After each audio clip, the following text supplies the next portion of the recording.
what is your opinion about Kyoto Protocol and about the U.S. position, and what would be a good political solution for this? Climate change is clearly the sort of preeminent commons challenge of our time, and it is a commons challenge, and that means it clearly changes the landscape. You can't just deal with it on a local basis.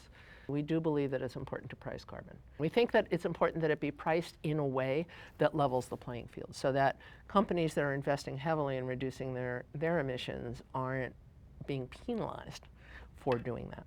We think it's important that it be done in a way that's predictable, because frankly, unpredictable costs are really worse to companies than slightly rising costs. And that predictability, if you really know what the price is going to be, or at least are on a plausible trend, that can unleash capital investment in innovation. And it's not just innovation meaning entirely new technologies, but it may be innovative, in fact, frequently is innovative business models for applying those technologies. We stand more of a chance of moving it forward if we treat it like trade and create multilateral and bilateral agreements that create the same kind of pull that the supply chain, sustainability creates by driving it, instead of through the supply chain, by driving it through international agreements. Your job is to promote sustainability across all those sectors and probably across the globe. Have you found any sector that is very challenging to improve? The harder things to improve are the things where it's not so much a sector as it is the function. So having engineers understand the role that they play.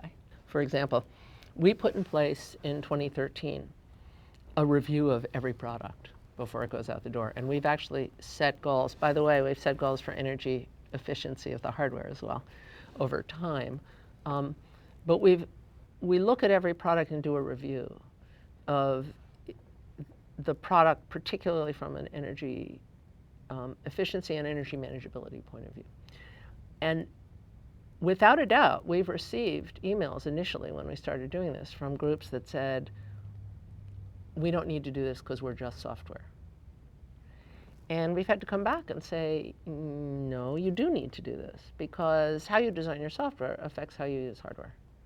And that affects the energy consumption and the material that you use. If our hardware is 40% more efficient than our competitors, and if the software is very inefficient and requires twice as much hardware, then the system is less energy efficient. You've talked about that the number one challenge that IT industry faces right now is the talent.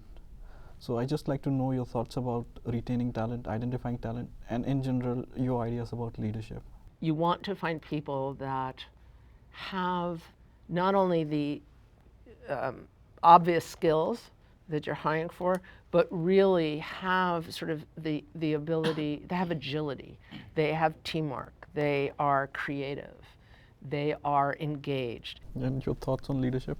The best path to leadership is making people around you successful, helping them to be successful.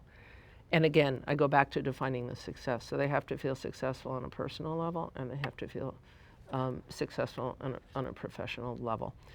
There are people who say that's what I do, when what they mean is they think that making people successful means just do whatever someone higher than you told you to do. You need to make them successful, and it is undoubtedly good for your career to make your boss successful.